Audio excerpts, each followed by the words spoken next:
ನಮಸ್ತೆ ಎಲ್ಲರಿಗೂ. ಮಳೆಗಾಲದಲ್ಲಿ ಮಳೆಯ ನೀರನ್ನು ಆಧರಿಸಿ, ಬೇಸಿಗೆ ಕಾಲದಲ್ಲಿ ಬೋರ್ವೆಲ್ ನೀರನ್ನು ಆಧರಿಸಿ ಕೃಷಿ ಮಾಡೋರಿಗೆ ಒಂದು ಅನುಕೂಲ ಆಗುವಂಥ ವಿಡಿಯೋ. ಈ ಕೊಳವೆ ಬಾವಿಗಳಲ್ಲಿ ಅಂತರ್ಜಲ ಮಟ್ಟ ಕಡಿಮೆ ಆಗಿರೋದ್ರಿಂದ ನೀರು ಬರ್ತಾ ಇಲ್ಲ. ನೀರಿಲ್ಲದೆ ಇರೋದ್ರಿಂದ ನಮ್ಮ ರೈತರು ಭೂಮಿಯಲ್ಲಿ ಇನ್ನೂ ನೀರಿದೆ ಅಂತ ಅಂದ್ಕೊಂಡು ಕೊಳವೆ ಬಾವಿಗಳನ್ನ ತೆಗೆಸ್ತಲೇ ಇದ್ದಾರೆ. ನೀರು ಬರ್ತಾ ಇಲ್ಲ. ಯಾಕಿನ್ನೂ ಅರ್ಥ ಗೊತ್ತಾಗ್ತಿಲ್ಲ. ಕೊಳವೆ ಬಾವಿಗಳಿಂದ ನೀರನ್ನು ಆಚೆ ತೆಗಿತಿದ್ದೀವಿ ಹೊರತು ನಾವು ನೀರನ್ನು ಒಳಗಡೆ ಫಿಲ್ ಮಾಡ್ತಾ ಇಲ್ಲ. ಈ ಬೋರ್ವೆಲ್ ರೀಚಾರ್ಜ್ ಮಾಡೋನ್ನ ಕಾನ್ಸೆಪ್ಟ್ನ ರೈತರು ಅರ್ಥ ಮಾಡ್ಕೋಬೇಕು. ಎಲ್ಲರೂ ಬೋರ್ವೆಲ್ ರೀಚಾರ್ಜ್ ಮಾಡಿದ್ರೆ ಒಳ್ಳೆಯದು. ಮಳೆಗಾಲದಲ್ಲಿ ಬರುವಂಥ ನೀರನ್ನು ಸ್ಟೋರೇಜ್ ಮಾಡಿ ಮಳೆ ಇಲ್ಲದಾಗ ಕೃಷಿಗೆ ಉಪಯೋಗಿಸೋದಕ್ಕೆ ಈ ಕೃಷಿ ಹೊಂಡ ತುಂಬ ಅನುಕೂಲ ಆಗುತ್ತೆ. ಇದು ಎಲ್ಲ ರೈತರು ಮಾಡಿಕೊಂಡ್ರೆ ತುಂಬ ಒಳ್ಳೆಯದು. ನಮ್ಮ ರೈತರು ಕೃಷಿ ಹೊಂಡ ಮಾಡಿಸ್ಬೇಕಾದ್ರೆ ಜಾಗ ವೇಸ್ಟ್ ಆಗುತ್ತೆ ಅಂತ ಮಾಡಿಸೋದಿಲ್ಲ. ಸ್ವಲ್ಪ ಜಾಗನ ನೀರು ಸ್ಟೋರೇಜ್ ಮಾಡ್ಕೊಳ್ಳೋಕ್ಕೆ ಅಂತ ಕೃಷಿ ಹೊಂಡ ಮಾಡಿಸಿದ್ರೆ, ಇನ್ನು ಉಳಿದಿರೋ ಜಾಗದಲ್ಲಿ ಬೇಸಿಗೆ ಕಾಲದಲ್ಲಿ ಒಳ್ಳೆ ನೀರು ಕೊಟ್ಟು ಒಳ್ಳೆ ಪರಿಣಾಮಕಾರಿಯಾಗಿ ಬೆಳೆನ ಬೆಳೆದು ಇಳುವರಿ ತೊಗೊಬೋದು. ಇದನ್ನು ಅರ್ಥ ಮಾಡ್ಕೊಬೇಕು. ನೀರನ್ನು ಸ್ಟೋರೇಜ್ ಮಾಡ್ಕೊಳ್ಳೋದಕ್ಕೆ ಕೃಷಿ ಹೊಂಡ ಮಾಡಿಸ್ಕೊಂಡ್ರೆ ಒಳ್ಳೆಯದು ಅನ್ನೋದು ನನ್ನ ಅಭಿಪ್ರಾಯ.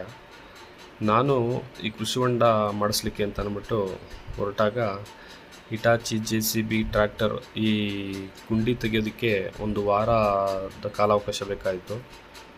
ನನಗೆ ಲೇಟ್ ಆಯಿತು, ಯಾಕಂದರೆ ಬಂಡೆ ಮತ್ತು ಕಲ್ಲು ಸಿಕ್ಕಿರೋದ್ರಿಂದ ನನಗೆ ತುಂಬ ಸಮಸ್ಯೆ ಆಯಿತು.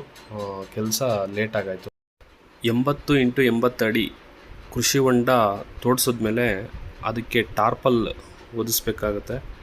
ಆ ಟಾರ್ಪಲ್ 60 × 60 ಅಡಿ ಟಾರ್ಪಲ್ಲು, 2 ಟಾರ್ಪಲನ್ನು ತಂದು ಈಟ್ ಮಾಡೋದ್ರ ಮೂಲಕ ಜಾಯಿಂಟ್ ಮಾಡಿ ಅದನ್ನು ಕೃಷಿ ಹೊಂಡಕ್ಕೆ ಒದಿಸ್ಬೇಕಾಗತ್ತೆ.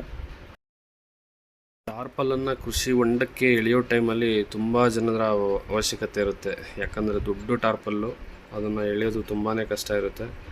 ಟಾರ್ಪಲ್ ಎಲ್ಲ ಒದಿಸಿದ್ಮೇಲೆ ಅದರ ಸುತ್ತ ಸೇಫ್ಟಿಗೋಸ್ಕರ ಫೆನ್ಸಿಂಗ್ ಮಾಡಿಸ್ಬೇಕಾಗತ್ತೆ. ಆ ಫೆನ್ಸಿಂಗನ್ನು ಎಲ್ಲ ಮಾಡಿಸಿ ಮಳೆಗಾಲದಲ್ಲಿ ಬೋರ್ವೆಲ್ ಹಾಗೂ ಮಳೆಯಿಂದ ಬರುವಂಥ ನೀರನ್ನು ಸ್ಟೋರೇಜ್ ಮಾಡಿ, ಬೇಸಿಗೆ ಕಾಲದಲ್ಲಿ ನೀರಿಲ್ಲದೆ ಇದ್ದಾಗ ಈ ಕೃಷಿ ಹೊಂಡದಿಂದ ನೀರನ್ನು ಹೊಡೆಯೋದ್ರ ಮೂಲಕ ಕೃಷಿಯನ್ನು ಮಾಡೋ ಒಂದು ಕನಸುತ್ತಿರೋ ರೈತರಿಗೆ ಈ ಕೃಷಿ ಹೊಂಡ ತುಂಬ ಅನುಕೂಲ ಆಗುತ್ತೆ. ಜಮೀನಿರುವಂಥ ಎಲ್ಲ ರೈತರು ಈ ಕೃಷಿ ಹೊಂಡನ ಮಾಡಿಸೋದ್ರಿಂದ ತುಂಬ ಅನುಕೂಲ ಆಗುತ್ತೆ ಅನ್ನೋದು ನನ್ನ ಅಭಿಪ್ರಾಯ. ಜಮೀನು ವೇಸ್ಟ್ ಆಗುತ್ತೆ ಅನ್ನೋದಕ್ಕಿಂತ ಈ ಕೃಷಿ ಹೊಂಡದಲ್ಲಿ ಇನ್ನೂ ಬೇರೆ ಉಪಯೋಗಗಳು ಆಗ್ತವೆ. ಅದೆಲ್ಲ ಮುಂದೆ ನಾನು ತಿಳಿಸ್ತೀನಿ ಯಾವ್ಯಾವ ರೀತಿ ಉಪಯೋಗ ಆಗ್ತವೆ ಅಂತ. ಅದರಿಂದ ದಯವಿಟ್ಟು ಎಲ್ಲ ರೈತರು ಕೃಷಿ ಹೊಂಡನ